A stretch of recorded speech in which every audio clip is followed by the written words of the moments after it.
Hey guys, welcome back to my channel Real Talks with Ritesh. Sports related topics అందరికంటే fast గా మన ఛానల్లో cover చేస్తాం. So ఇంకా ఎవరైనా సబ్స్క్రైబ్ చేసుకోకుండా చూస్తుంటే సబ్స్క్రైబ్ చేయండి అండ్ జెన్యూన్ గా నాకంటే నచ్చినట్లయితేనే సబ్స్క్రైబ్ చేయండి అండ్ లేట్ చేయకుండా వీడియోలోకి వెళ్ళిపోదాం.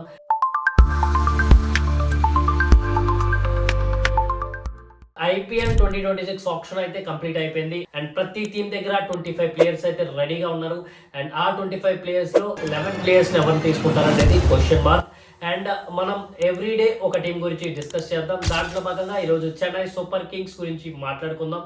ఫస్ట్లీ ఆప్షన్ లో చెన్నై సూపర్ కింగ్స్ ఎలా పెర్ఫామ్ చేసింది ఈ విషయానికి వస్తే, ఆప్షన్ లో నా వరకు it's not that much good option అని నేను చెప్తాను. ఎందుకంటే ప్రతి సీజన్ ఆప్షన్ తో కంపేర్ చేసుకుంటే ఈ సీజన్ ఆప్షన్ అంత మంచిగా జరగలేదు అండ్ ఇద్దరు అన్క్యాప్డ్ ప్లేయర్స్ మీద 28 crores పెట్టారు. చాలా ట్రోల్స్ వస్తున్నాయి and some people say that వాళ్ళిద్దరు future of Chennai Super Kings అని అంటున్నారు.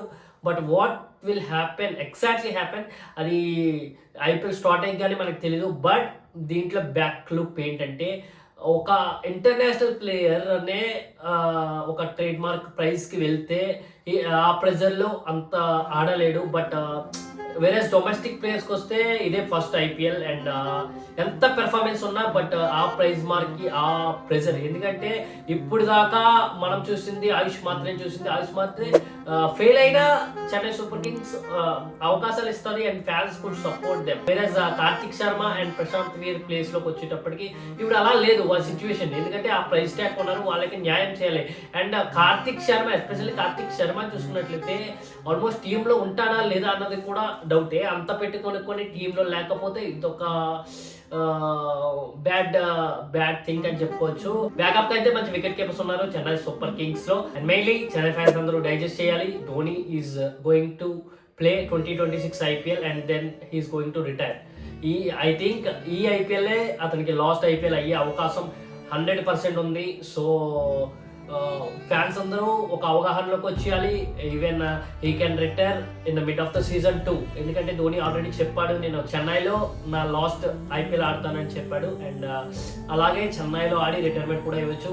వేరే చెన్నైలో ఆడి రిటైర్మెంట్ ఇస్తే ఓకే, బట్ ఇంటికి వెళ్ళిపోయి అనదర్ షాకింగ్ మెసేజ్ పెడితే that couldn't digest Chennai Super Kings fans. మరి ఎన్ని సంవత్సరాల నుంచి ఆడుతున్నాడు, now he's age is 45 years. But మనం డైజెస్ట్ చేసుకోవాలి. వేరే బ్యాకప్స్ వచ్చేసారు. ధోనికి బ్యాకప్ సంజు శాంసన్ వస్తాడు. సంజు శాంసన్కి బ్యాకప్ ఉర్విల్ పటేల్ డైరెక్ట్లీ 11లో కూడా ఆడొచ్చు. అండ్ ఉర్విల్ పటేల్కి ఇన్ కేస్ ఏమన్నా జరిగినా బ్యాకప్గా కార్తిక్ శర్మ. ఎంతమంది బ్యాకప్స్ వచ్చాక ధోనిని కొనసాగించడంలో మనం యాక్సెప్ట్ చేయాలి ఇంకా.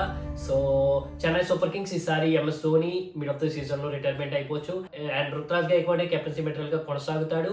అండ్ మనకి ప్లేయింగ్ 11 చూసుకున్నట్లయితే ఓపెనర్స్ గా నేను అనుకోవడం ఆయుష్ మాత్రం సంజు శాంసన్ ఓపెన్ చేస్తే బాగుంటుందని నేను అనుకుంటున్నాను. But Ruturaj Gaikwad slow steady player కాబట్టి సంజు శాంసన్ అండ్ ఆయుష్ మాత్రం దింపితే పవర్ ప్లే లో మంచి హిట్స్ కొట్టగలరు. So I think this is the opening pair and 1 లో రుతురాజ్ గైక్వాడ్ ఆడతాడు. అండ్ నెంబర్ 4లో శివం దుబే ఆడే అవకాశం ఉంది. ఎందుకంటే టాప్ 3 రైట్ హ్యాండర్స్ కాబట్టి 4th ప్లేస్లో శివం దుబే ఆడించవచ్చు. అండ్ 5th ప్లేస్లో డెవల్ బ్రేవిస్ ఆడతాడు. అండ్ 6th ప్లేస్లో ఐ థింక్ ఒకవేళ ఇంపాక్ట్ ప్లేయర్ రోల్ తీసుకొని ఉర్విల్ పటేల్ ఆడించాలంటే ఉర్విల్ పటేల్ నెంబర్ 6లో ఆడిస్తారు. ఆర్ఎల్స్ కార్తిక్ శర్మ ఆడించాలనుకుంటే కార్తిక్ శర్మ ఆడిస్తారు నెంబర్ 6లో. అండ్ నెంబర్ 7లో ఎంఎస్ ధోని దిగుతాడు. అండ్ నెంబర్ 8లో ప్రశాంత్ వీర్ ఆడతాడు. నెంబర్ 9లో ఖలీల్ అహ్మద్ ఆడతాడు. నెంబర్ 10లో నూర్ అహ్మద్ ఆడతాడు. నెంబర్ 11లో నాథన్ ఎల్లిస్ ఆడతాడు. ఇన్ కేస్ నాథన్ ఎల్లిస్ వద్దనుకుంటే మ్యాట్ హెన్రీ ఆడతాడు. లేదు వాళ్ళిద్దరిని తీసుకుంటానంటే వాళ్ళిద్దరిని కూడా పిక్ చేసే అవకాశం ఉంది. లేదంటే అన్షుల్ కాంబోజ్ అన్న తీసుకోవచ్చు ఇంపాక్ట్ ప్లేయర్ కింద. వేరే ఆప్షన్స్ అయితే ఉన్నాయి చెన్నై సూపర్ కింగ్స్ దగ్గర. బట్ ఒక గన్ పేస్ అని మిస్ అవుతున్నారని నాకు అనిపిస్తుంది. అండ్ ఆప్షన్లో మనకి అంత మంచి ప్లేయర్స్ కూడా ఎవరు లేరు. ఆప్షన్ అనేది ఒక 50% బాగా జరిగింది అనుకోవచ్చు. అండ్ ఈ ఆప్షన్లో ఎస్పెషల్లీ ఎస్ఆర్హెచ్ ఈ అన్క్యాప్డ్ ప్లేయర్స్ ఇద్దరికి ప్రైజెస్ అనేది పెంచడం జరిగింది. అండ్ చెన్నై కూడా వాళ్ళిద్దరు కావాలని డ్యామ్ ష్యూర్గా ఉన్నారు.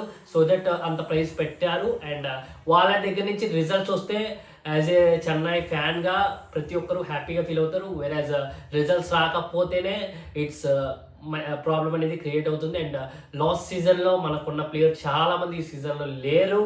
అండ్ ఎస్పెషల్లీ జడేజా అనేది మనం మిస్ అవుతున్నాం. ప్రశాంత్ వీర్ నెక్స్ట్ జడేజా అంటున్నారు, బట్ ఏ ఫేజ్లో ఆడతాడనేది ప్రశాంత్ వీర్ వెయిట్ చేసి చూడాలి. జడేజాలా కాకపోయినా ఎంతో కొంత పెర్ఫార్మెన్స్ చేస్తే he will be in the retention of next year IPL. Otherwise లేదంటే నెక్స్ట్ ఇయర్ ఐపీఎల్ వీళ్ళిద్దరిని రిమూవ్ చేసేయచ్చు.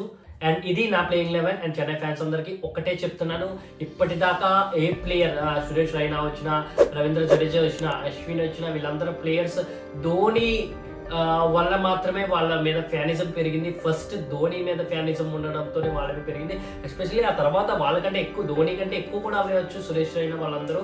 బట్ ఇప్పుడు ధోని లేని సిఎస్కేని ఎలా యాక్సెప్ట్ చేస్తారనేది క్వశ్చన్ మార్క్.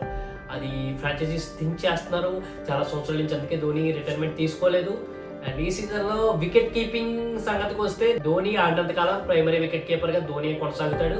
ఇందులో ఎలాంటి డౌట్ అనేది లేదు. ఇది గాయ్స్ ఈరోజు వీడియో. ఇది నా ప్లేయింగ్ 11. మీరు ఏ ప్లేయింగ్ 11 తో చెన్నై సూపర్ కింగ్స్ బరిలోకి దిగుతారనుకుంటున్నారో కింద కామెంట్ చేయండి. అండ్ ఈ ఆప్షన్ చెన్నై సూపర్ కింగ్స్ కి ఎలా కనిపించిందో కామెంట్ చేయండి. అండ్ ధోని వెళ్ళిపోతే చెన్నై సూపర్ కింగ్స్ సర్వైవ్ అవుతుందా లేదా అన్నది కూడా కామెంట్ చేయండి. అండ్ నెక్స్ట్ వీడియోలో ఏ ఫ్రాంచైజ్ ప్లేయింగ్ 11 కోసం వీడియో చేయాలో కూడా కింద కామెంట్ చేయండి. Thank you for watching this video. See you until bye bye.